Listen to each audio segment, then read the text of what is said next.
certains Palestiniens et certains Israéliens tentent de remettre au goût du jour une vieille idée, celle d'un État binational.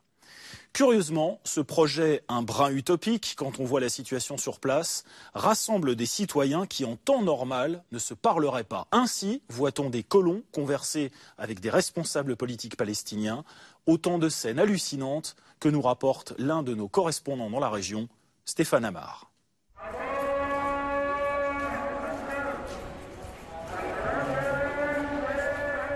Hussan, un village palestinien en Cisjordanie. La rue principale est une zone commerciale, avec des garages, des entreprises de construction, des pépinières. Toutes les enseignes sont écrites en hébreu, car ici, la quasi-totalité des clients sont juifs. Ce sont nos meilleurs clients. Tous mes clients sont juifs. J'ai très peu d'arabes. J'y peux rien, moi. Je vous dis la vérité, c'est tout.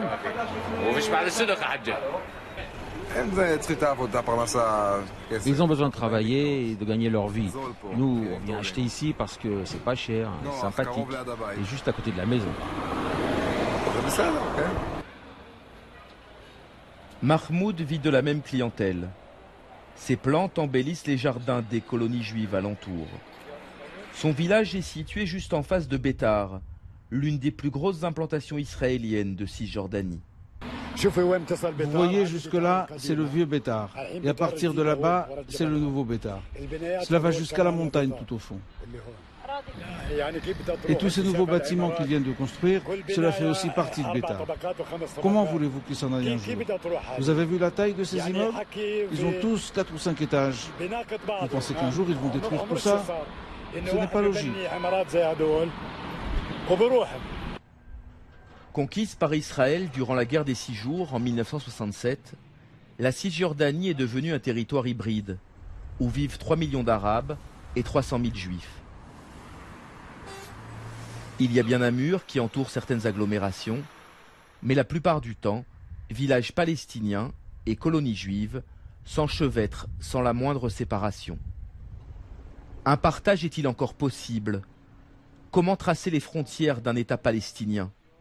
Israël évacuera-t-il ces dizaines d'implantations dont certaines sont de véritables villes?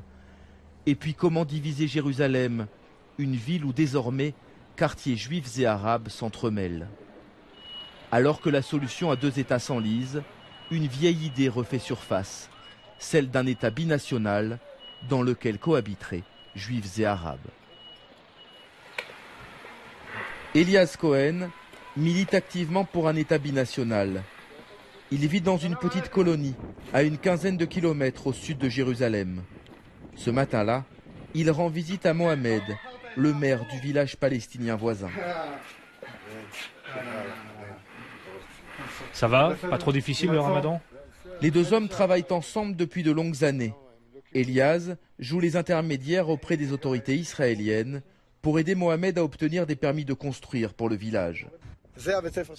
Ça, c'est l'école que Mohamed a bâtie et il a pu le faire grâce au permis qu'on lui a obtenu. Enfin, ils ont dit, on ne donne pas d'autorisation, mais construisez et on ne détruira pas le bâtiment.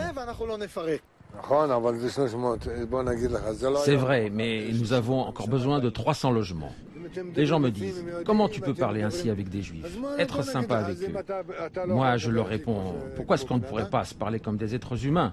La politique, je n'y comprends rien et ça ne m'intéresse pas. Ce dont je peux parler, c'est de la vie quotidienne des gens. Comment ils vivent et de quoi ils ont besoin.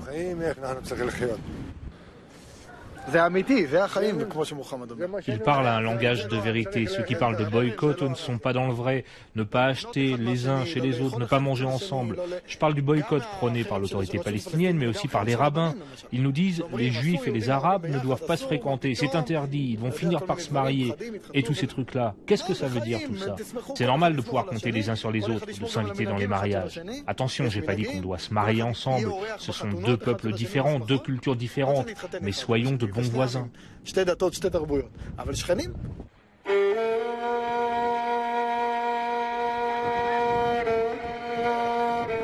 Un peu plus au sud, Hébron, la plus grande ville palestinienne. Ici, la situation est encore plus compliquée qu'ailleurs, car une implantation juive a été édifiée au cœur de la vieille ville, près du caveau des patriarches, un lieu saint commun aux 2 religions.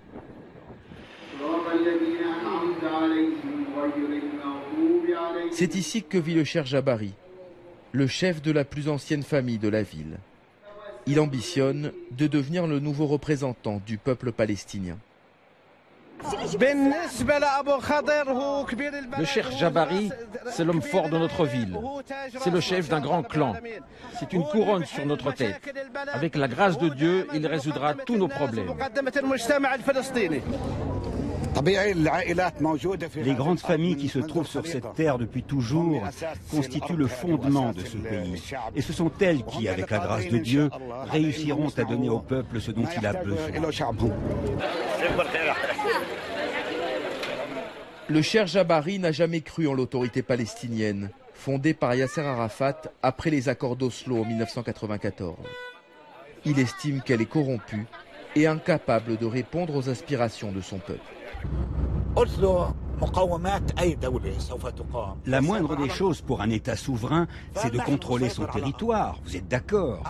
Est-ce que l'autorité palestinienne contrôle son territoire? Non. A-t-elle le contrôle du ciel? Non plus. Le contrôle de la mer?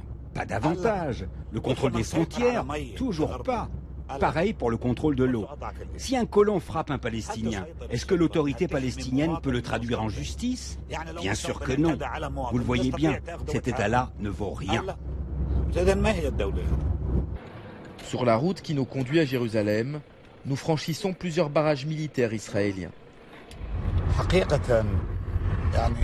À chaque carrefour, nous ressentons l'oppression que subit le peuple palestinien privé de ses droits. Il faut réaliser que c'est la dernière occupation militaire du monde. Cela dure depuis plus de 40 ans. À chaque fois que Mahmoud Abbas demande à Netanyahou de geler la construction des colonies, il n'obtient même pas de réponse. Abbas est complètement focalisé sur cette question, comme si c'était notre seul problème. Il a demandé juste 3 mois de gel, et il n'y a pas la moindre chance que cela arrive. Alors comment compte-t-il faire pour obtenir le démantèlement de toutes les colonies? Pour mettre fin au conflit avec Israël, le Cheikh Jabari pense qu'il faut négocier directement avec les colons. Il a donc noué des contacts avec leurs représentants, Gershon Messika. Les deux hommes se rencontrent régulièrement. Ils ont de bonnes relations personnelles. Ils se parlent tantôt en hébreu, tantôt en arabe. Tant que nous vivons ensemble dans cette région, même s'il y a de nombreux problèmes entre nous, essayons de former un seul État. Vivons comme un seul et même peuple et effaçons le mot « occupation » de notre vocabulaire. Je sais qui vous êtes. Vous êtes les représentants légitimes de votre peuple et dans le passé, vous avez déjà accédé à plusieurs de nos revendications. Cela signifie que nous sommes capables de vivre ensemble. Vous savez, il y a des fous chez les Arabes et il y a des fous chez les Juifs. Comme dit le proverbe, celui qui a un chien méchant, il faut qu'il le tienne en laisse. Il y a beaucoup de coopération entre nous. Ceux qui nous mettent des bâtons dans les roues, ce sont les politiciens. Avant les accords d'Oslo, nous faisions toutes nos courses à Naplouse. On était invités chez eux, on les invitait chez nous. C'est seulement avec ce pseudo-accord de paix d'Oslo qu'a débuté cette haine entre nous et les Palestiniens. Oslo, c'est une catastrophe. Oslo, une catastrophe? Oui. Une catastrophe. Pourquoi? C'est une période où les deux peuples ont payé très cher de leur sang. Je dis au peuple israélien, vous ne pouvez pas nous détruire et nous ne pouvons pas vous détruire. Alors essayons d'établir l'égalité et la paix entre nous. Ne dites pas « toute la terre nous appartient » et nous ne dirons pas non plus que toute la terre nous appartient. Laissons cette terre telle qu'elle est. Ne renonçons à rien, mais arrêtons de faire couler le sang. Il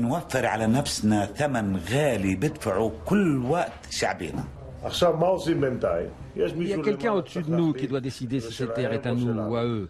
Alors qu'est-ce qu'on fait en attendant? Eh bien, vivons en paix, comme avant Oslo, dans un avenir proche ou dans un avenir lointain. Dieu prendra sa décision et il dira peut-être que la terre appartient à tous les deux. Je ne sais pas. Mais toutes ces solutions artificielles des politiciens, 2 États pour 2 peuples, cela ne correspond à aucune réalité sur le terrain. Ce n'est pas logique, pas efficace. Cela n'arrivera jamais. Demandez au Cheikh, il vous dira la même chose. La vision du Cheikh Jabari gagne du terrain parmi les Palestiniens. Un tiers d'entre eux serait favorable à un État binational. Mais l'autorité palestinienne cherche au contraire à créer un État indépendant, peuplé uniquement par des Arabes. En novembre dernier, elle a remporté une victoire diplomatique en obtenant un siège d'observateur aux Nations Unies. À Ramallah, on ne croit pas qu'Israéliens et Palestiniens puissent vivre ensemble dans le même État.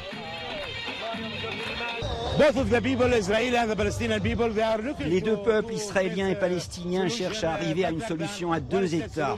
Ils pensent que c'est mieux qu'un seul État, car ils veulent vivre chacun de leur côté. Nous pouvons bâtir une très bonne relation. Nous pouvons nous respecter, nous apprendre des choses mutuellement, nous parler. Mais nous disons que la meilleure solution, c'est deux États pour deux peuples. Et si quelqu'un a une autre idée, il est le bienvenu. Mais les opposants les plus virulents à un État binational se trouvent en Israël. Shaul Arieli fut un des négociateurs des accords d'Oslo dans les années 90. Pour lui, un État binational serait une catastrophe. Déjà aujourd'hui, en 2012, entre la Méditerranée et le Jourdain, il n'y a que 48% de juifs. La majorité n'est pas juive.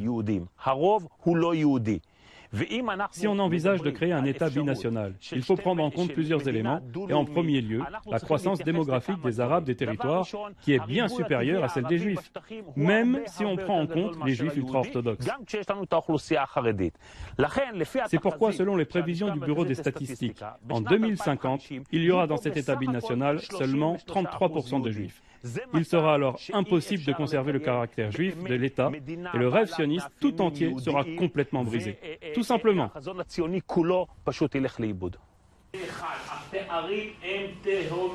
Shaul Arieli multiplie les conférences à travers le pays où il plaide pour la création d'un État palestinien.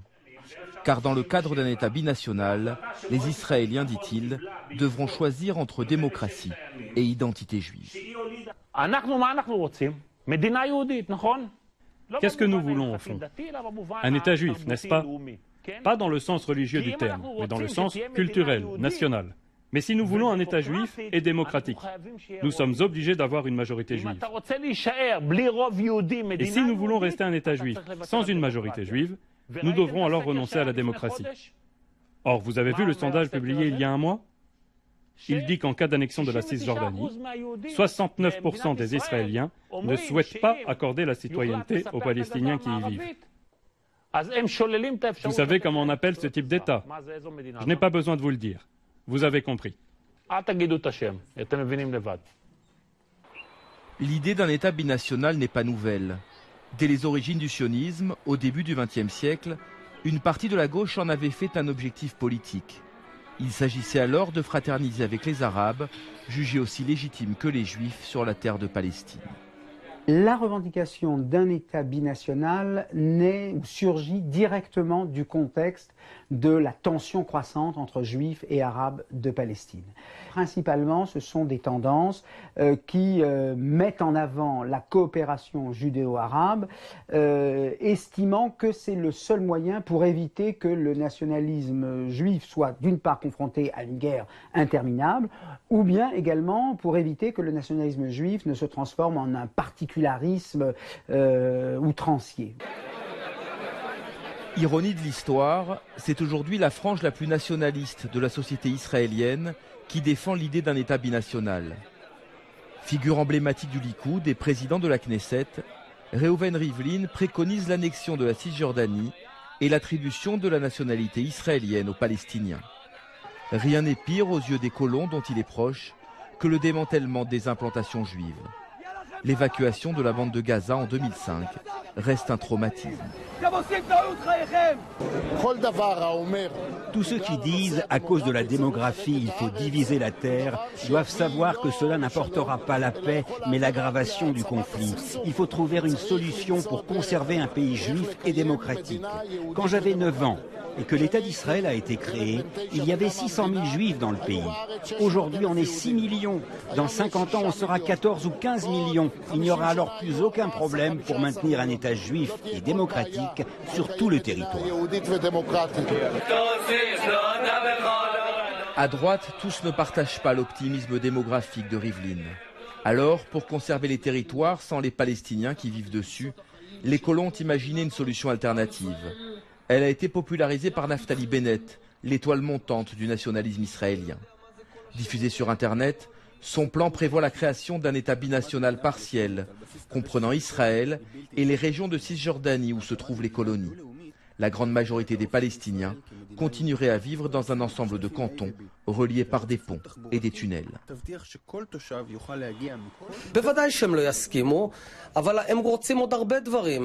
Bien sûr qu'ils ne seront pas d'accord, mais de toute façon ils veulent tout. Ils veulent la Galilée, ils veulent Haïfa, et alors quoi? À la fin il faudra bien trouver un moyen de coexister de facto. Un accord de paix, comme l'entendent les Européens avec des poignées de main à la Maison-Blanche et des lâchers de colombes, ça n'arrivera jamais. Tout le monde le sait. On ne va pas expulser 400 000 Israéliens de leur maison. Dans la bande de Gaza, on a expulsé seulement 8 000 Israéliens et c'est un traumatisme national. Alors des centaines de milliers, certainement pas.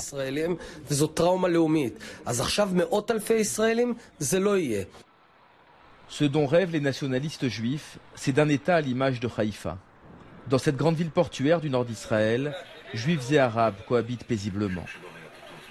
S'ils se marient rarement ensemble, ils vivent dans les mêmes quartiers, fréquentent les mêmes commerces et parfois les mêmes écoles.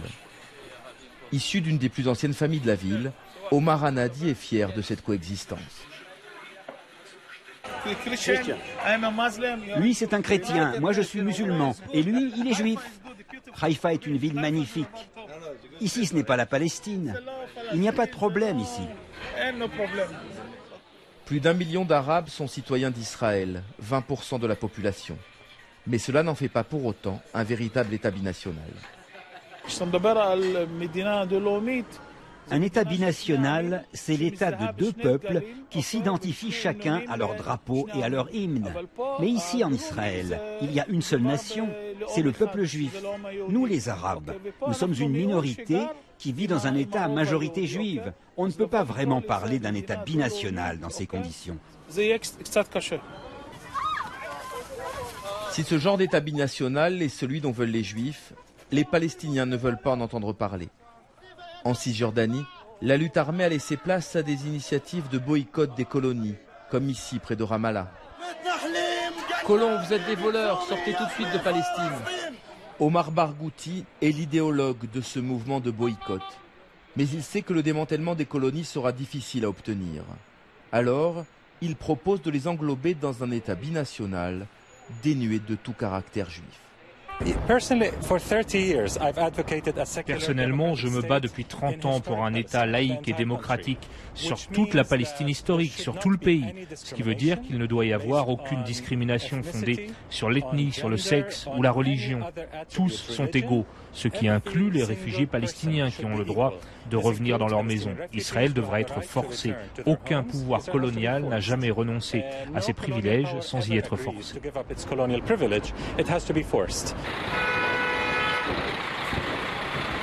Si les deux peuples consentaient tous les deux à créer un État binational, pourquoi pas? Mais je pense que ça ne peut venir, il ne faut pas brûler les étapes, ça ne peut venir qu'après une expérience heureuse d'une contiguïté, d'une juxtaposition entre un État juif de Palestine et un État arabe de Palestine. À ce moment-là, oui, si l'expérience est concluante, on peut éventuellement, dans un cadre effectivement pacifié et pacifique des relations entre les deux peuples, envisager une telle union. Mais elle ne peut se faire que par le consentement. Pour parvenir à ce consentement mutuel, Elias Cohen pense qu'il faut d'abord rapprocher les individus au quotidien. Nous le retrouvons avec d'autres partisans de la coexistence pacifique dans un grand hôpital de Jérusalem. Ils viennent rendre visite à une famille palestinienne dont 5 de ses membres ont été grièvement brûlés par un cocktail Molotov lancé par 2 jeunes extrémistes juifs. À quoi ça sert toutes ces conneries? À quoi? C'est terrible, ça nous détruit tous. D'accord, mais enfin, il y a des limites. Moi, je suis certain que si c'était un Arabe qui avait fait ça, il aurait pris au minimum 10 ans de prison.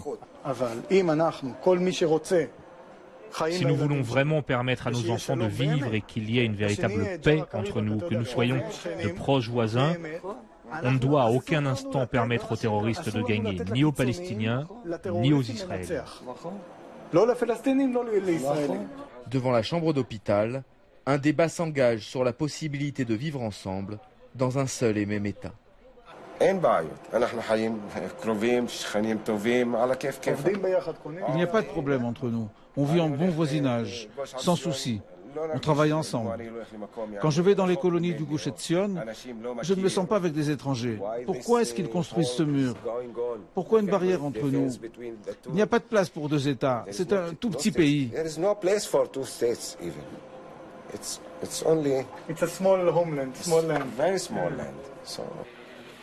Sur le terrain, les Palestiniens sont peu sensibles aux appels au boycott des colonies et ils continuent de faire leurs courses dans les supermarchés juifs de Cisjordanie. Durant le Ramadan, Elias et ses amis ont distribué des cartes de vœux aux clients musulmans car ils voient dans la religion un facteur de rapprochement.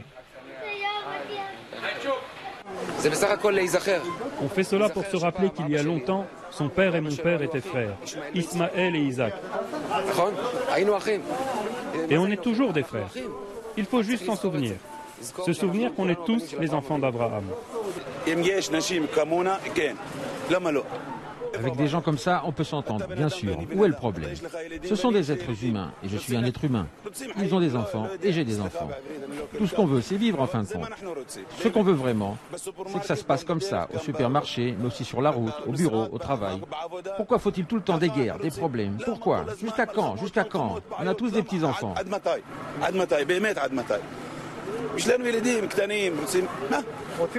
On veut que tout le monde puisse avoir une belle vie. Exactement, c'est ça qu'on veut, Inch'Allah. Après près d'un siècle de conflit et tant d'espoir de paix déçus, les partisans de l'État binational pensent qu'il faut désormais explorer d'autres pistes. Et ils ont commencé par le geste le plus élémentaire, se parler.